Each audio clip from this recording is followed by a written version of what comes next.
মাকে চেক আপে নিয়ে গেছিলাম দেশপ্রিয় পার্কে। ভেবেছিলাম তাড়াতাড়ি হয়তো ডাক্তার দেখানো হয়ে যাবে, সেই মতো একটু আগেই পৌঁছে গিয়েছিলাম। কিন্তু আমাদের ভাবনার উপরে তো সব কিছু চলে না। ডাক্তার দেখিয়ে ওখান থেকে বের হতে ভালোই টাইম লেগে গেল। ঘড়িতে তখন 3:45। গাড়িতে ওঠার আগে ড্রাইভার দাদাকে বললাম, দাদা অনেকক্ষণ তো বসতে হলো, কিছু খাবেন তো? চলুন খেয়ে নিই কিছু। উনি বললেন, এখন কিছু খাবো না, তবে 1 কাপ চা খাবো। এখন আপনারা গাড়িতে বসুন, আমি ঠিক জায়গায় দাঁড়িয়ে যাব, তখন চা খেয়ে নেব। যাই হোক, ওনার কথাতেই সাই দিয়ে বললাম, ঠিক আছে, চায়ের দোকান দেখে দাঁড়াবেন। আমরা সকলেই তাহলে চা খাবো। সকলে বলতে মা, আমি আর বোনও সঙ্গে গিয়েছিল।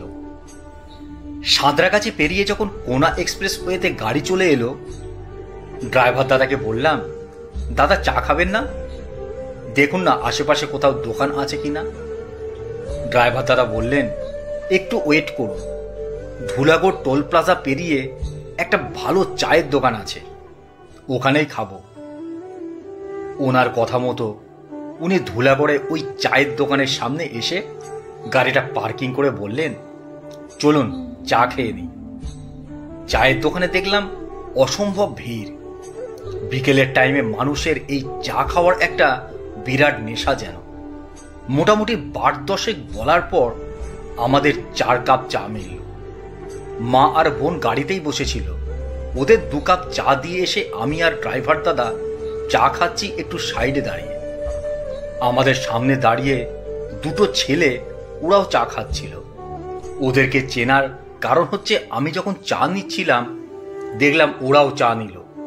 চায়ের ভাঁড় হাতে নেওয়ার পর একজন বলল, টাকা পরে দিচ্ছি। আমি চা খেতে খেতে লক্ষ্য করলাম ছেলে দুটো চা খেয়ে ভাঁড়টা ডাস্টবিনে ফেলল। একজন আরেকজনকে জিজ্ঞাসা করলো, টাকা দিয়েছিস? অন্যজন বলল, ফোট, টাকা দিতে হবে না, পালিয়ে চল। ওই একদিনে চা বিক্রি করে যা ইনকাম তোর 10 দিনের ইনকামের সমান। 2 কাপ চায়ের দাম না দিলে ওর কি বিরাট লস হয়ে যাবে? তুই গাড়িতে বস, কত লোক টাকা দেয় না, তারপর বাইকে স্টার্ট দিয়ে হুশ করে বেরিয়ে গেল টাকা না দিয়ে। আমার থেকে একটু সাইডে দাঁড়িয়ে তো কথাগুলো বলছিল, আমি শুনে তাজ্জব বনে গেলাম। চা খেয়ে টাকা না দিয়ে চলে গেল। একটুও খারাপ লাগা কাজ করলো না? কেন জানি না, আমার খারাপ লাগছিল। মনে মনে ভাবছিলাম, অপরাধবোধ কি সকলের মধ্যে কাজ করে? উফ, করে না। করলে তো এ পৃথিবী স্বর্গ হতো। মানুষ মানুষকে ঠকিয়ে কি পায়? আদৌ ভালো হয় কি? সে যাই হোক, আমার চা খাওয়া হয়ে যেতেই ভিড়ের মাঝে গিয়ে আবার দাঁড়ালাম টাকাটা দেব বলে। 50 টাকার নোটটা হাতে দিয়ে ছেলেটি জিজ্ঞাসা করলো, কত টাকা কাটবো? বললাম 4টে চা নিয়েছি। বলল 40 টাকা। 10 টাকা ফেরত দিতে আমি ওই চা বিক্রেতার ছেলেটিকে বললাম, আরো একটা লোক রাখো ভাই, তা না হলে এত লোকের হিসেব রাখবে কি করে? কে টাকা দিল কে দিল না সেটাও তো বুঝতে হবে। এই তো দেখলাম দুজন চা খেয়ে টাকা না দিয়ে বেরিয়ে গেল। কর্মব্যস্ত ছেলেটি আমার কথা শুনে তখন হাসছে। অন্য একজনকে চা দিতে দিতেই বলল, হিসেব রাখার লোক তো একজন আছেই। বলেই ওপর দিকে তাকালো, তারপর বলল, সামান্য চা খেয়ে টাকা না দিয়ে আর কতদূর যেতে পারে? এ হচ্ছে হিসেবের কড়ি। আমি জানি এরকমটা কেউ কেউ করে, তবে আপনাদের মতো বিশ্বস্ত মানুষ সবচেয়ে বেশি। আপনি তো টাকা না দিয়েও চলে যেতে পারতেন, কিন্তু আপনি যাবেন না, কারণ আপনার মধ্যে ঠকানোর মানসিকতা নেই। আমার মতো সামান্য চাওয়ালাকে যে ঠকাবে তার কর্ম দেখার জন্য ওপরওয়ালা আছেই। ও নিয়ে আমি ভাবি না। তবে দাদা, আমি কাস্টমারকে বিশ্বাস করি। বিশ্বাসেই তো জগৎ চলছে। 2 কাপ চায়ের দাম মাত্র 20 টাকা। 20 টাকার জন্য যদি কেউ ঠকায়, সেটা ভাবলেই আমার হাসি পায়। সততা নিয়ে চলি। আপনাদের আশীর্বাদ আর ভগবানের আশীর্বাদে আমাকে কেউই ঠকাতে পারবে না। সত্যিই তো, বিশ্বাসেই জগৎ চলছে, বিশ্বাসের জীবন চলছে। বিশ্বাস নিয়েই তো মানুষ বেঁচে আছে।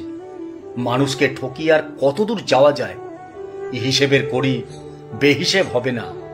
কারোর সত্যিকারের পরিশ্রম মেহনতকে ফাঁকি দেওয়া যায় না।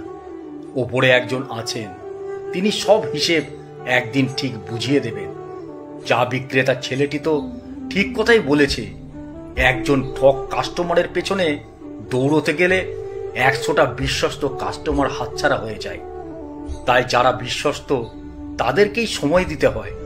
কিন্তু আমরা এর উল্টোটা করি, যে ঠকালো তার পিছনে দৌড়ই।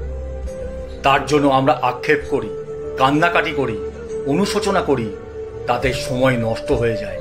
কিন্তু যে বিশ্বাসের ঢাল হয়ে থাকে, ভালোবেসে যে ভরসার কাঁধ হয়ে থাকে, তাকেই সময় দিতে ভুলে যায়।